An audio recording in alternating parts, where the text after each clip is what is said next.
Hello সবাইকে, আমার একটা নতুন ব্লগে সবাইকে স্বাগত। তো আজকে সোমবার, আমি আজকে শ্যাম্পু করেছি, তার জন্য চুলটা আঁচড়াইনি, জাস্ট সিঁদুর পরে চলে এসেছি খেতে। কেননা ভেজা চুলে চুল আঁচড়ালে আমার প্রচণ্ড চুল উঠে যায়। তারপর চা মুড়ি খেয়ে চলে এসেছি মাকে রান্নার কাজে হেল্প করতে।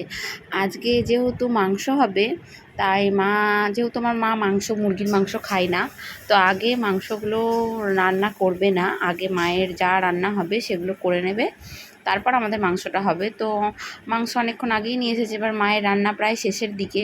তো আমি এবার মাংসটাকে ধুয়ে পরিষ্কার করে দেবো। আর মাংসটা ধুতে আমার অনেকক্ষণ সময় লাগে, আমি আবার খুব পিটপিটে, পরিষ্কার করে ধোয়া ছাড়া আমার অনেকক্ষণই সময় লাগে মোট কথা। এবার মা যত সব সবজিপাতি ওর বাবা কিনে নিয়ে এসেছে, তো মামাম সব ছড়িয়ে একাকার করেছে, আমি ওগুলোকে আগে গুছিয়ে নিচ্ছি। আর কিছু সবজি ছিল না, মানে মামামের জন্য একটা সবজি দিয়ে ঝোল হবে মাংসটার, মানে একটু স্টু মতন করে দেওয়া হবে। ও তো ঝাল দেওয়া খেতে পারবে না, ওর জন্য একরকম হবে, আর আমাদের জন্য আলাদা কষা হবে। আরও মায়ের অনেক কিছু রান্না হয়েছে। আমার তো মাংস হলে মাংস ছাড়া আর কিছু ভালো লাগে না খেতে, আমি অন্য কিছুতে খাইও না। আর মা ওদিকে মায়ের রান্নাগুলো করছিল বলে আমি এদিকে পেঁয়াজ আলু সব আমি কেটে মায়ের কাছে জোগাড় করে দিচ্ছিলাম আর গল্প করছিলাম। আবার ওদিকে মাঝে মাঝে মাম্মামকেও দেখতে যেতে হচ্ছে, ওকে খাওয়াতে হচ্ছে।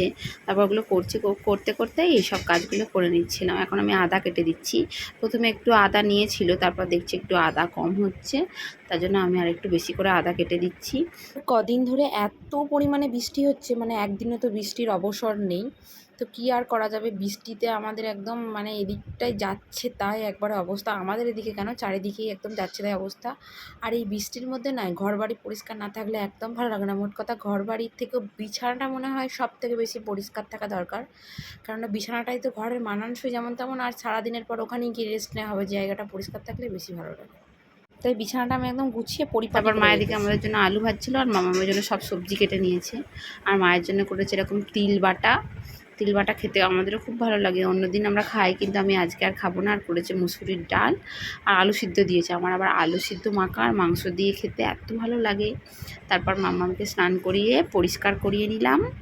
মামা আবার ঘুমাবে, ওর খাওয়ানো কমপ্লিট। আর মা তখন এই মাংসটা কষাচ্ছে, মায়ের তখন সব রান্না গুছিয়ে রেখে দিয়েছি আমি আলাদা করে। আর আমাদের হচ্ছে কি যে মাংস দিয়ে এবার আমরা খাবো। আর আজকে বলছি যে কষাই রাখতে, কেননা আমাদের আজকে সবাই কষাই খাবে বলেছে। তারপর আমার আর সারাদিন আর একটাও ভিডিও করা হয়নি। ওর বাবার কাজের জায়গা থেকে একটা মেল এসেছিল, তারপর সেটার ভেতরে অনেক কিছু ছিল, তো সেগুলোকে আমাকে ঠিকঠাক করে দেখে ভালো করে ডাউনলোড করে ঠিকঠাক করে মানে গুছিয়ে রাখতে হচ্ছিলো। এই কারণে আমি আর সারাদিন মানে একবারই খেয়েছি, তারপর ওঠার সুযোগ পাইনি। আর বাড়িতে যেহেতু ঘরে বৃষ্টি পড়ছে, 5G পাচ্ছে না বলে আমি একটু রাস্তার ধারে এসেছি বাড়ির সামনেই, যে যদি পাই একটু 5G। দেখো অন্ধকারে আমাদের এখানে গ্রামের কেমন অবস্থা।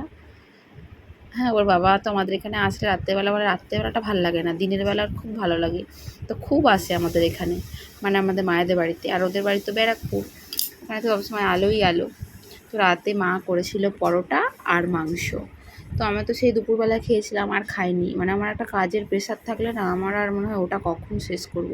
তারপর রাতে পরোটা আর মাংস খেয়ে নিলাম, ওদিকে বাপিকে দিয়ে দিয়েছে, এদিকে বাবাকেও দিয়ে দিয়েছি। তারপর এটা খেয়ে আমরা ঘুমিয়ে পড়লাম। তো আজকের মতো এটুকুই, আবার দেখা হবে কোনো দিন অন্য কোনো ব্লগের সাথে।